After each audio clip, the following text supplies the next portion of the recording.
प्रभु यीशु के सामर्थ्य नाम में आप सबको जय मसीह की। Praise the Lord. परमेश्वर पिता का धन्यवाद हो कि प्रभु ने एक और दिन, आज की सुबह को हमारे जीवन में परमेश्वर ने जोड़ा है। आइए हम प्रभु का धन्यवाद करें और उसके वचन की ओर अपने मन को लगाएं। मेरे साथ मत्ती के सुसमाचार अंतिम अध्याय 28 को निकालिएगा। उसका 6 वचन देखिए। यहाँ इस प्रकार से लिखा है, वो यहाँ नहीं है परंतु अपने वचन के अनुसार जी उठा है। आओ यह स्थान देखो जहाँ प्रभु पड़ा था। Praise the Lord, hallelujah. प्रभु के लोगों, प्रभु यीशु मसीह के प्रेरितों से, शिष्यों से पूछा जाए कि प्रभु की सेवा में या उनके जीवन काल का सबसे कठिन बुरा दौर कौन सा है, उनका एक ही उत्तर होगा, गतसमनी का अनुभव। जब यीशु पकड़े गए, गिरफ्तार किए गए और उन्हें क्रूस पर चढ़ाने के लिए रोमन साम्राज्य के लोगों ने, अधिकारियों ने अपने हाथ में ले लिया। बड़ा दुखद समय था। प्रभु ने कहा इससे पहले कि मैं अधर्मियों के हाथ में, पापियों के हाथ में पकड़वाया जाऊंगा, मुझे धोखे से पकड़ा जाएगा, मुझे क्रूस पर चढ़ाया जाएगा, मेरी मृत्यु होगी। किसी ने विश्वास नहीं किया। चेलों ने बिल्कुल, उनको तो विश्वास ही नहीं हो पा रहा। क्यों? क्योंकि वो यीशु जिसने कोढ़ियों को शुद्ध किया, बड़े बड़े चमत्कार के, अंधों को आंखें दिया और 4 दिन का सड़ा हुआ, मरा हुआ लाजर को जिंदा कर दिया।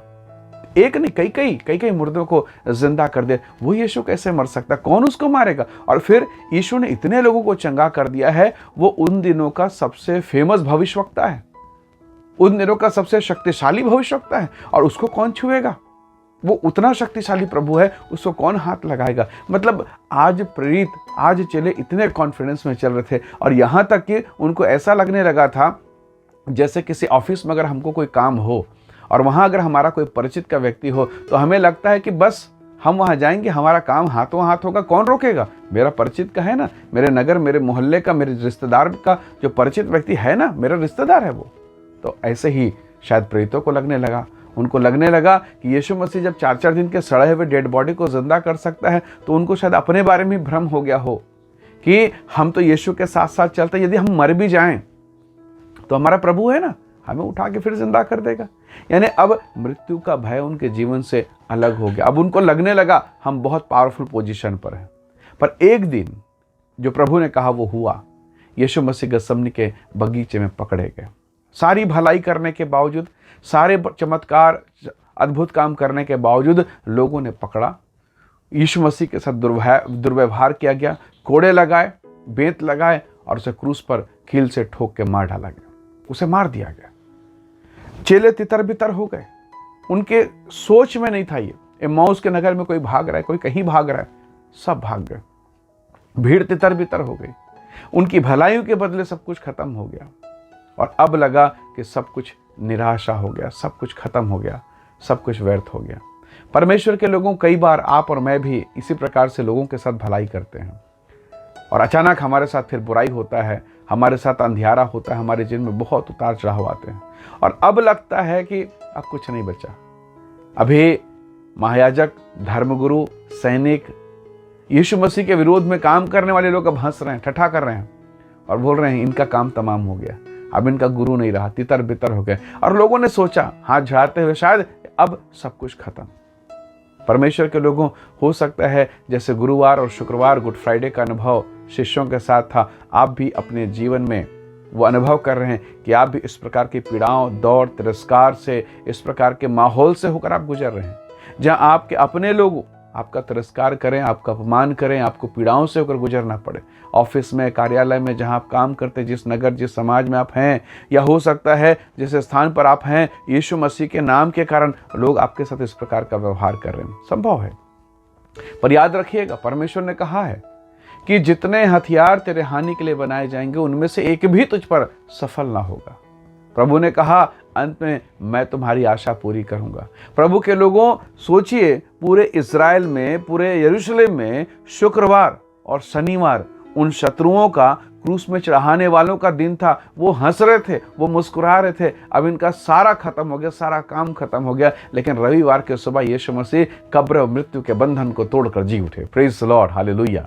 परमेश्वर के लोगों, यदि आज आप अपने जीवन में शुक्रवार का अनुभव कर रहे हैं, गुड फ्राइडे के अनुभव, वेदना, पीड़ा, अकेलापन का अनुभव कर रहे हैं, याद रखिएगा परमेश्वर आपके दिन में, आपके जीवन में सबत का भी और उसके बाद फिर रविवार का भी अनुभव लेके आएगा। वो पुनरुत्थान की सामर्थ्य आप में आएगी, ताकि आपके जीवन के लिए जो हथियार बनाए गए थे शत्रुओं की तरह, वो सफल ना हो, और परमेश्वर आपके जीवन में अपनी आशीष को प्रकट करेगा, आपको उस महिमा में खड़ा करेगा। परमेश्वर के लोगों, प्रभु यीशु मसीह को वो नाम मिला जो सब नामों से ऊंचा है। अब उसके प्रेरित, अब उसके शिष्य जय जयकार के साथ खड़ा हो गए। हालेलुया।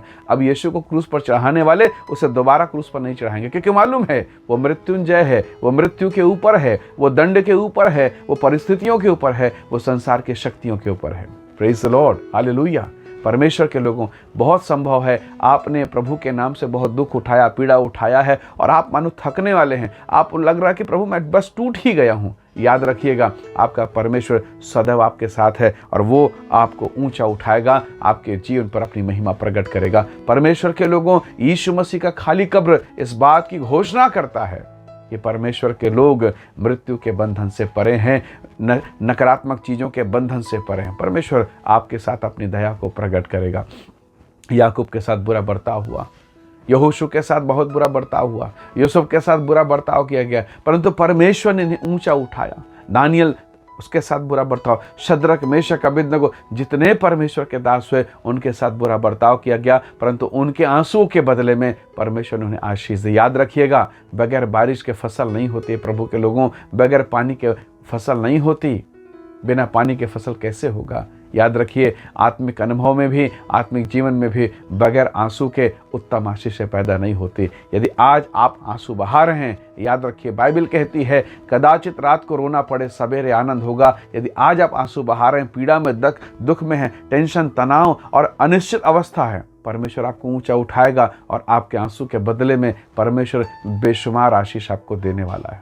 आज आप रो रहे हैं, एक दिन प्रभु आपको उठाएगा और वही आंसू आपकी गवाही बनेंगे। इसलिए परमेश्वर के साथ चलते रहें, पीड़ाओं में चलते रहें, दुख में चलते रहें। एक दिन परमेश्वर आपके जिन पर अपनी महिमा प्रकट करेगा, अय्यूब के समान आप दुगने भाग के अधिकारी होंगे। इज़राइल का परमेश्वर निसंदेह आपको आशीष देगा। उसका वायदा है, मैं तुझे कभी अनाथ ना छोड़ूंगा।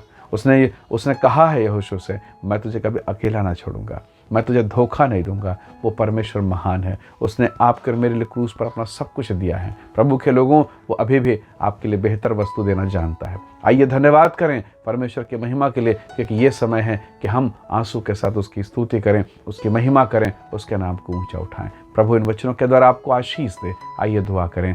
सर्वशक्तिमान पिता, मेरे प्रिय लोगों को छू अनुग्रह कर आशीष दे। इनके अपमान के संते, इनके जीवन में दुख और क्लेश और पीड़ा के संते आप इन्हें दुगना प्रदान करने वाले हैं। इसके लिए धन्यवाद प्रभु। आप इन्हें ब्लेस करें, आशीष दें, अपनी महिमा से परिपूर्ण करें। पवित्र आत्मा की सामर्थ प्रभु यीशु के नाम से कार्य करे। पिता धन्यवाद सारी आशीषों के लिए। महिमा और आदर आपको देते हुए विनती उद्धार करता प्रभु यीशु के नाम से मांगते हैं, आमीन, आमीन।